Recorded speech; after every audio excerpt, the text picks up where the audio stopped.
We live in an interactive world where new social media challenges pop up all the time. Some for enjoyment, some for a good cause, others are just plain dangerous. What if you tried a new challenge? One that could transform your life, community, and the world? What if you spent 40 days studying Jesus' words and applying his teachings to everyday life, all focused on 5 principles: being, forgiving, serving, giving, and going like Christ? So what are you waiting for? Let's join together and take the Red Letter Challenge. Hey everybody, I wanted to shoot just a quick video about the week of serving. The kids are going to be doing their confirmation faith statements. Those will be up there. Those are awesome and incredible. But I wanted to just really key on what this week coming up is going to look like, really what the foundation of it is. What we've been doing in the Red Letter Challenge is each week looking at a different target. And so there's 5 of them, right? It's being or spending time with God. There is forgiving, which we just finished up last week. And then there's serving, which we're going to talk about this week, and then giving, and then finally going.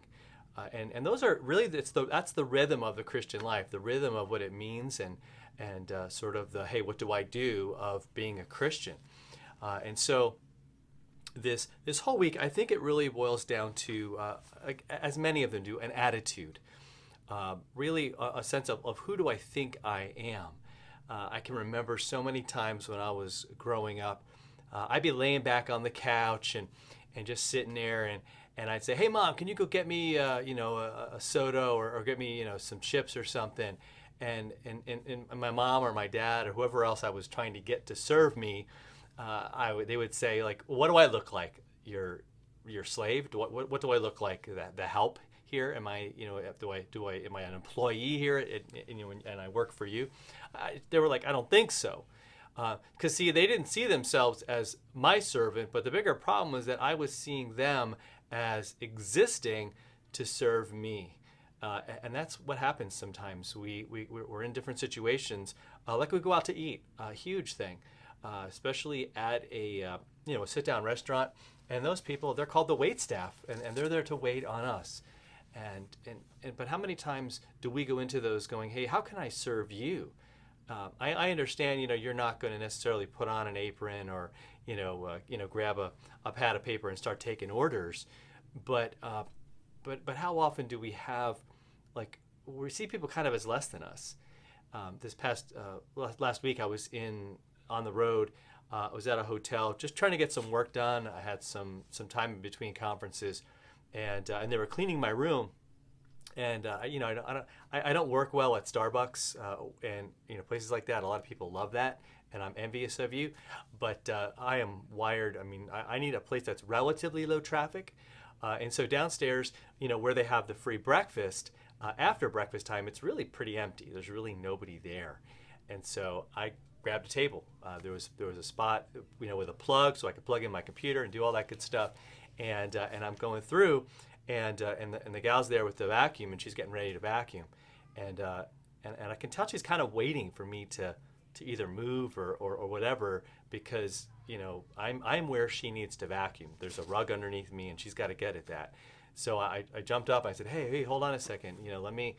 I'll move all the chairs. So I moved all the chairs out of the way so she could kind of get that area, and it was something really small, but she was like, no, I can't. You don't need to do that. And I was like, well, I'm kind of in your way. Like, I realized, like, that's the whole point of this serving week, is I could sit there and go, well, gee, you're right. You can wait until I'm done, which would be a horrible way to think.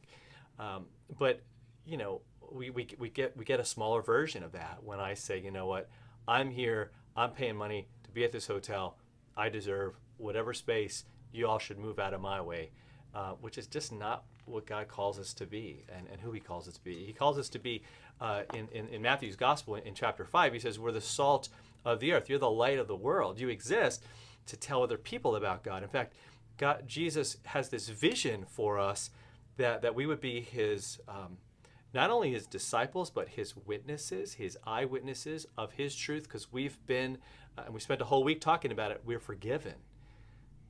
And so what am I going to do with that forgiveness? What am I going to do with the fact that God came not to serve, to be served, but Jesus came to serve, right? To give his life literally as a ransom for many. And so if the one I'm following doesn't go, hey, I'm here for you to wait on me hand and foot, but says, hey, I'm here to give my life for you, then that's a clue, that's a cue I should take. That's a direction I should move. That's an attitude I should have deep within me that should go out into all of my life. Ephesians 2, huge foundational text for this week. If you go to Ephesians 2 verse 8, it says that it is by grace that you've been saved. It's through faith. It's not of yourselves. It's a gift of God. It's not by works, so that no one can boast. So it was freely given. Jesus freely came and died, freely put his life, right, laid it out, went onto that cross, willingly said, hey, I'm going to do this so that you're saved, so that you're forgiven. And it's his gift of God. And so I can't boast. So it's not about my serving. It's not about trying to earn something at all. It basically comes down to this, that you are God's workmanship. He says you are God's workmanship, his masterpiece, if you will, created in Christ Jesus to do good works. So part of that whole deal with the cross, with him dying and freeing you really to a life of service, to an identity as one who exists. Think about this, the primary reason of helping others, right? The biggest way we can serve is by letting people know that they're loved by God, letting them know that they're forgiven, bringing that gospel to them. But it's, and that happens in so many ways. When we help somebody who's down on their luck in terms of finances, maybe they're just having a really bad day, and we get to be there and to help them. Maybe it's just literally moving chairs so that somebody can vacuum, helping somebody who seems like they're struggling. They've got a whole bunch of bags, and you open up the door. That's pretty awesome because you were created. In fact, he says God prepared in advance that you would do those things. So this wasn't just something that was kind of a last minute deal. It was like part of the plan, part of the whole entire vision that God had, that he made a reality in Christ. So this whole week, it's not going to be, we're not just going to talk about serving, but we're going to look for ways to serve. There's going to be an intentionality about it. It's going to be part of our plan now to say, okay, it's Tuesday, it's Wednesday, it's Thursday. Here's my schedule. Here's what I got to do, right? And you've got a schedule. You've got some things you got to do at work, right? But I pray that everything you're doing out of here would inform that plan, would inform the way that those days are filled, and that primarily it would be a way of saying, Lord, how do I get a message across to people that I exist to serve, because that's who you are, because you came and you served us, and you prepared in advance that my life would reflect this, and it would be all about do that. And so we want to look at this.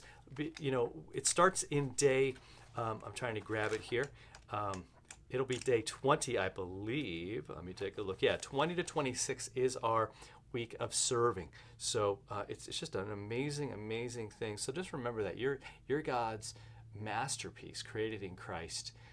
With all these opportunities, fill your days with opportunities to serve. All right, so let's get after it, and again, as forgiven people, love and serve the people around us. See you next week.